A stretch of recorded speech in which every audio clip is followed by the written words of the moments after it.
Olá, amados irmãos, sejam muito bem-vindos a mais um encontro da Primeira Igreja Presbiteriana de Ponta Grossa. Para nós é uma alegria, um privilégio ter você participando dos nossos encontros, desse movimento tão importante que tem acontecido na nossa igreja.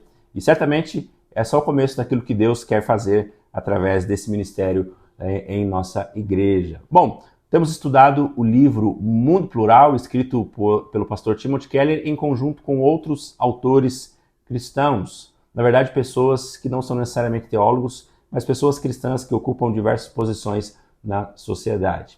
E hoje vamos estudar aquilo que diz, ou um resumo daquilo que diz o capítulo O Pastor deste livro. Na verdade, esse capítulo nos fala, nos conta, nos mostra qual é a importância de viver o verdadeiro evangelho em um mundo plural. Para começar, eu quero citar aquilo que Timothy Keller diz logo no início desse capítulo, nos contando sobre o levantamento realizado pelo filósofo moderno Charles Taylor. Diagnosticou que a sociedade moderna ocidental migrou da religiosidade para a secularização. Bom, antes dessa migração, dessa mudança, a identidade de uma pessoa estava ligada com algum valor maior, com algum valor transcendente. Isso significa, querido, que um indivíduo só se tornava uma pessoa reconhecida em uma comunidade se estivesse imerso em algo maior, em um todo maior, né? Em algo mais importante do que suas necessidades ou impulsos individuais. Após a Segunda Guerra Mundial, o cenário começa a mudar. E as sociedades ocidentais começam a passar por uma mudança. E Charles Taylor chama essa mudança da era da autenticidade. Então, pela primeira vez, se propôs que o eu, e não a família, não a tribo, ou a nação, ou algo transcendente, é que tinha a máxima importância. E a partir disso, a identidade, então, de um indivíduo como pessoa já não era mais obtida por um cumprimento de atividades ou de requisitos impostos por uma sociedade ou por algo maior ou transcendente. Então, não mais a família, não mais a nação, a tribo ou algo transcendente é que traz o valor ao indivíduo, mas ele mesmo, as suas próprias volições, aquilo que ele entende que é bom para ele mesmo. E cada vez mais, nesse mundo ocidental, as pessoas têm se desconectado de suas famílias, de algo transcendente, da nação, da religião, etc.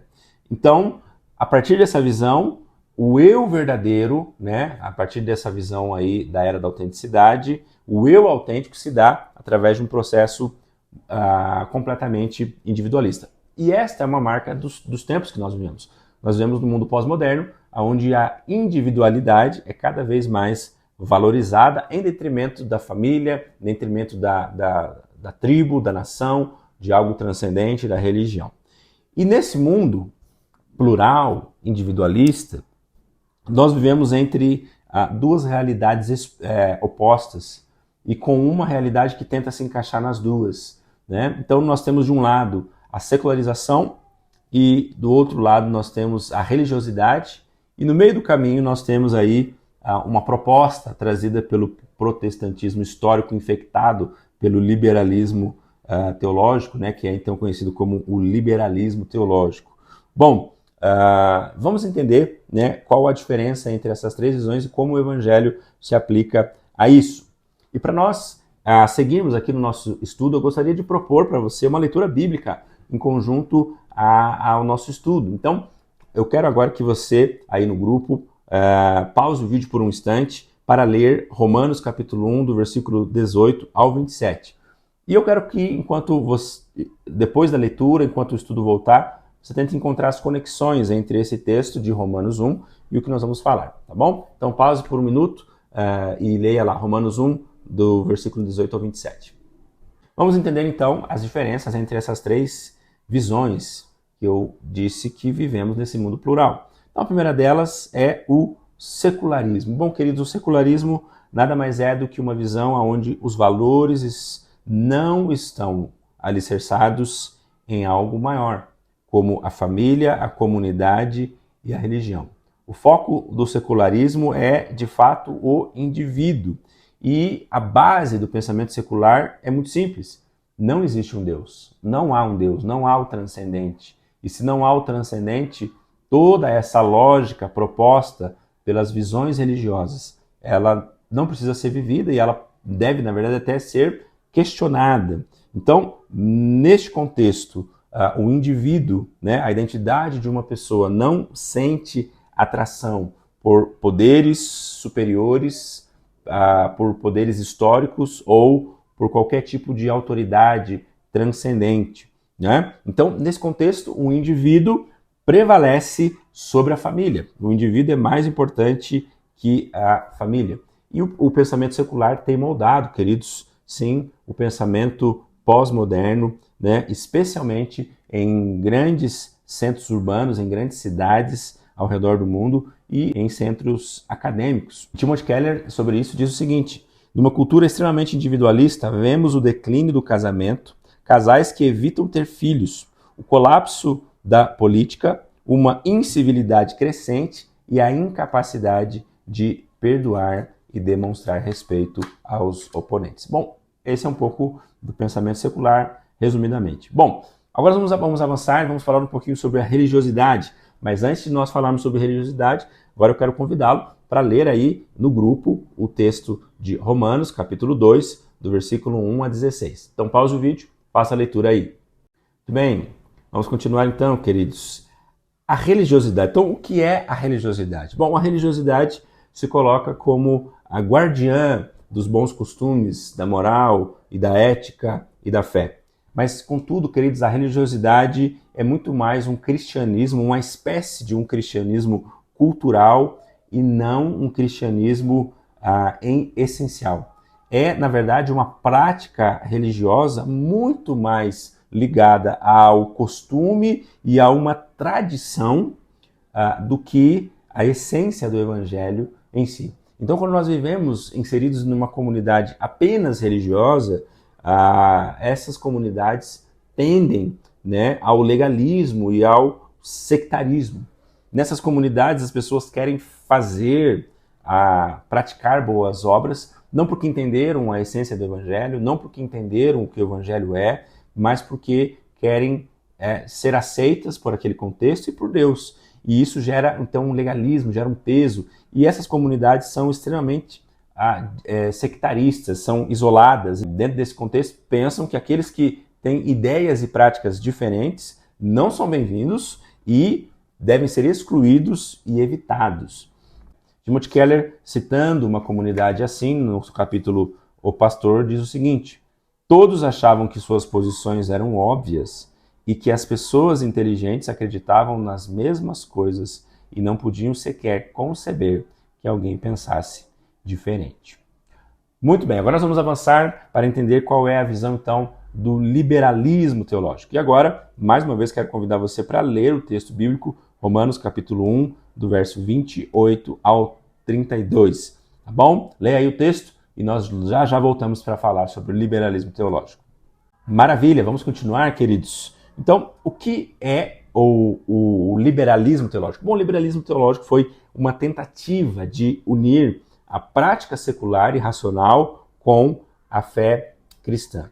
Basicamente, queridos, uma concessão que afirma que você pode crer na palavra de Deus, mas viver como bem entender. Porque dentro dessa visão, queridos, a Bíblia, ela não é a palavra de Deus, mas ela contém a palavra de Deus. Dentro da visão da teologia liberal, a Bíblia não é inerrante e inspirada. Ela contém a palavra de Deus, mas ela contém diversos elementos que devem ser descartados. Por exemplo, na teologia liberal, tudo aquilo na Bíblia que não se pode explicar racionalmente ou cientificamente deve ser considerado um mito. Então você imagina o problema disso aí, porque aí nós vamos ter diversas situações ali na Bíblia que vão ser descartadas. Então, dentro da visão da teologia liberal, você pode crer em Deus, crer na palavra da maneira que você quer, de maneira seletiva, e viver a vida como você bem entender.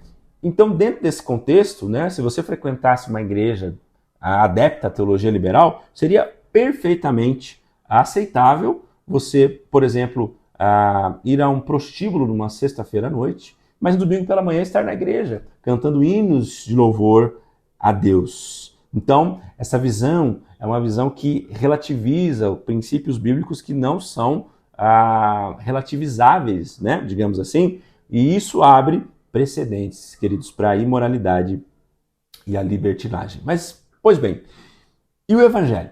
Qual é o papel do Evangelho? Bom, queridos, o Evangelho, acima de tudo, é um relacionamento de Deus através de Cristo. O Evangelho é a garantia de amor e de perdão. O Evangelho é uma esperança para o futuro que nos torna capaz de enfrentar e vencer a morte. E esses são benefícios, queridos, que nós temos acesso através da obra de Cristo na cruz do Calvário. Esses são benefícios que nós temos acesso quando nós entendemos que o nosso eu está ligado àquilo que Jesus é e aquilo que Jesus fez. O Evangelho basicamente é isso. E o Evangelho nos ensina, querido, que o verdadeiro cristianismo estará sempre em descompasso com uma cultura que ensina a seus membros: vocês são donos de si mesmos. Vocês é quem definem o seu sentido. Ao contrário disso, queridos, o Evangelho nos diz: vocês não são de si mesmos, vocês são de Deus, vocês foram comprados por um alto preço. Então, queridos, tanto o secularismo como o liberalismo, como a religiosidade estão distantes do Evangelho. E o Evangelho é esse entendimento que nós não pertencemos a nós mesmos. E aí eu gostaria de te fazer uma pergunta. Imagina, queridos, que você está aí agora na reunião do grupo familiar, do grupo pequeno, e Jesus se materializa agora na sala. E Jesus vai chegar aí: ô pessoal, tudo bem? Como é que vocês estão? Estão reunidos aqui no grupo? Pô, que bênção!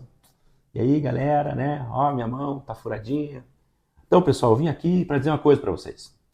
Eu vim aqui para dizer que a partir de hoje, vocês não precisam mais orar, vocês não precisam mais me buscar, vocês não precisam mais buscar a direção das suas vidas a partir daquilo que eu ensinei. Vocês podem viver a vida da maneira que vocês quiserem. A partir de hoje, vocês não são mais meus. Vocês vivem como vocês quiserem. Pergunta: como você se sentiria? Certamente, queridos, eu tenho certeza, eu imagino que você se sentiria perdido e com medo. Eu jamais gostaria de ouvir essas palavras do Senhor, porque o Evangelho, queridos, nos ensina que nós fomos comprados, que nós não somos de nós mesmos, mas nós somos de Deus. E é por isso, querido, que uma fé bíblica, uma fé alicerçada no Evangelho, ela estará e está fora de compasso. Não só com uma sociedade liberal, que é composta daqueles que são adeptos ao secularismo ou à teologia liberal, que tem uma visão liberal ou superficial, cheia de hipergraça, mas também o Evangelho está em descompasso, queridos, com aquelas culturas mais tradicionalistas e linhas, ideologias políticas que se dizem conservadoras. Porque o Evangelho, presta atenção nisso, querido, não é propriedade de nenhum dos lados. O Evangelho não está nem deste lado e nem deste lado. O Evangelho, querido, é do Senhor. E Timothy Keller conta no livro, no capítulo O Pastor, que em um determinado momento ele e sua esposa estavam sendo pressionados entre aqueles que viviam uma vida imoral, secular, e aqueles que viviam uma vida tradicionalista. E esses dois grupos opostos, cada um desses grupos puxava Timothy e sua esposa para um dos lados. E ele diz o seguinte: o Evangelho cristão, porém, não nos permitiu fazer nenhuma coisa nem outra. Ele não se acomodou às categorias convencionais ou às perspectivas herdadas. E o cristão que seguia o Evangelho estava em descompasso com todos os demais. Contudo, a nossa compreensão da fé cristã não nos permite de modo nenhum descartar ou demonizar a quem quer que seja alguém secularizado ou alguém tradicional. A compreensão que somos pecadores salvos exclusivamente pela graça faz com que tenhamos uma enorme dificuldade em tratar alguém com desprezo ou receio. Então o Evangelho, querido, é algo que nos livra. Aí eu quero dizer para você que a religiosidade, ela muda o seu comportamento apenas. A religiosidade muda você de fora para dentro. A religiosidade pode nos impor uma série de regras, de pode e não pode. A pergunta do religioso é sempre aquela: eu posso isso, eu não posso aquilo, eu posso fazer isso, eu não posso fazer aquilo. O religioso ele está sempre olhando para a vida na perspectiva daquilo que vem de fora para dentro. Então, de fora para dentro, ele aprendeu que ele tem que frequentar o culto, dar o dízimo, botar um terno para ir à igreja, usar determinada roupa, não escutar determinado tipo de música, não ver determinado tipo de filme, frequentar a vigília. Mas a religiosidade continua, apesar de toda essa capa, toda essa casca, continua fazendo com que pessoas amem e busquem o pecado e desejem viver uma vida pecaminosa. E muitos que estão na religiosidade tentam esconder o seu pecado e vivem escondido, né? Vivem uma vida dupla. Mas o Evangelho, querido, o Evangelho muda o nosso coração. O Evangelho não é uma mudança de fora para dentro, mas é uma mudança de dentro para fora. O Evangelho não apenas nos faz mudar os nossos comportamentos, porque a mudança do comportamento, na verdade, é um fruto da mudança do coração. O Evangelho nos faz querer andar com Deus. O Evangelho nos faz querer amar o Senhor. O Evangelho nos faz querer viver uma vida em santidade, porque isso significa viver uma vida de proximidade com Jesus. O Evangelho nos faz querer viver uma vida de conhecimento da palavra, porque conhecer a palavra é conhecer o coração do Senhor. O Evangelho nos faz viver uma vida e olhar para as pessoas na perspectiva de Cristo e não da religiosidade. Seja essas pessoas quem forem, sejam pessoas que estejam em posições qualquer que estejam, o Evangelho nos faz olhar para as pessoas na perspectiva da graça, na perspectiva do amor de Jesus. Então, o Evangelho não nos muda de fora para dentro, o Evangelho nos muda de dentro para fora. O Evangelho não muda apenas os nossos comportamentos, mas o Evangelho muda o nosso coração. Então, quando o Evangelho muda o meu coração, claro, eu vou ser dizimista, eu vou estar na igreja, eu vou ter alegria em participar dos cultos, eu vou ter alegria em fazer parte da igreja do Senhor, porque Jesus mudou o meu coração, não apenas mudou o meu comportamento. Essa é a diferença básica entre o Evangelho e a religiosidade. Então, queridos, nós vivemos nesse mundo plural. E como nós podemos viver o Evangelho nesse mundo plural? Nessas culturas seculares ou numa cultura plural, geralmente os cristãos têm medo de compartilhar aquilo que creem, né, de falar do Evangelho, porque têm um pouco de receio, porque não sabem como as pessoas vão receber isso. Não sabem se as pessoas vão atacá-los, se serão ridicularizados. Então, muitas vezes os cristãos têm medo, especialmente no mundo onde os argumentos intelectuais são muito importantes nos debates e discussões. Contudo, querido, embora o conhecimento intelectual tenha o seu papel, não é o mais importante. O mais importante é nós vivemos o Evangelho, e tem algumas práticas que podem nos ajudar a viver esse Evangelho no mundo plural, construindo pontes. E a primeira maneira de viver é a humildade. O Evangelho, querido, elimina todo o orgulho, e que certamente é uma das maiores barreiras para uma troca de ideias e a construção de pontes com sensibilidade e clareza é o orgulho e a soberba. Mas o Evangelho nos ensina que nós somos pecadores e que fomos salvos unicamente pela graça de Deus. Não é mérito nosso, não foi porque nós merecíamos, não é porque nós éramos melhores do que ninguém, mas Deus, na sua infinita graça, pelo mistério da sua bondade, resolveu nos salvar. Então, isso nos torna humildes, nos faz entender que não estamos no lugar que estamos porque somos bons, mas porque o Senhor é bom. Então, a humildade é um elemento, querido, essencial para a construção de pontes em um mundo plural. E a humildade produz respeito. Mas uma segunda maneira de viver é a esperança. O Evangelho, queridos, tem o poder de arrancar do nosso coração todo o pessimismo, proporcionando uma verdadeira vida cheia de alegria e esperança, né? Então, através do Evangelho, nós podemos olhar para as pessoas e crer que mudanças importantes e significativas podem acontecer em contextos e em pessoas, né? Se nós olharmos para alguém e dissermos algo mais ou menos assim, bom, essa pessoa não é do tipo que um dia enxergará a verdade. Então nós estaremos contrariando o ensino do Evangelho, que diz que o Evangelho é o poder de Deus para salvar todo aquele que crê, tanto judeu como gentil, né? O que Paulo diz lá em Romanos capítulo 1. O Evangelho é o poder de Deus. Então, nós precisamos viver essa vida cheia de esperança, crendo que nesse mundo plural Deus pode transformar contextos e pessoas. Mas também, queridos, eu quero dizer que um outro modo de viver nesse mundo plural é a coragem. Né? Embora, queridos, nós não devamos nos preocupar com as ofensas desnecessárias das pessoas, porque certamente nesse mundo plural, nessa diversidade de ideias, pessoas podem nos atacar, não nos entender e podem desferir ataques contra nós. Mas o Evangelho ele nos ensina a ter coragem de enfrentar os pensamentos divergentes sem medo e entender que através daquilo que Jesus fez por nós, nós podemos ter a segurança inefável e eterna do amor expresso por Jesus na cruz do Calvário, e esse amor lança fora todo medo. Então nós podemos avançar sem medo, né, dos ataques, sem medo de ser atacados, de ver a nossa mensagem ou mesmo a nossa personalidade ser atacada nesse mundo onde o indivíduo é tão importante. Temos medo de ver a nossa individualidade sendo atacada, mas o Evangelho, querido, ele é o poder de Deus para a salvação. O Evangelho não pode ser reduzido, o Evangelho não pode ser destruído, porque o Evangelho é sólido, o Evangelho é santo, o Evangelho é libertador. E quando nós entendemos o poder do Evangelho, ainda que possamos sofrer, sim, ataques contra nós, nós teremos coragem, com amor, para falar a verdade. Quero terminar dizendo que as 4 razões para uma evangelização infrutífera é a falta de humildade, a falta de esperança, a falta de coragem.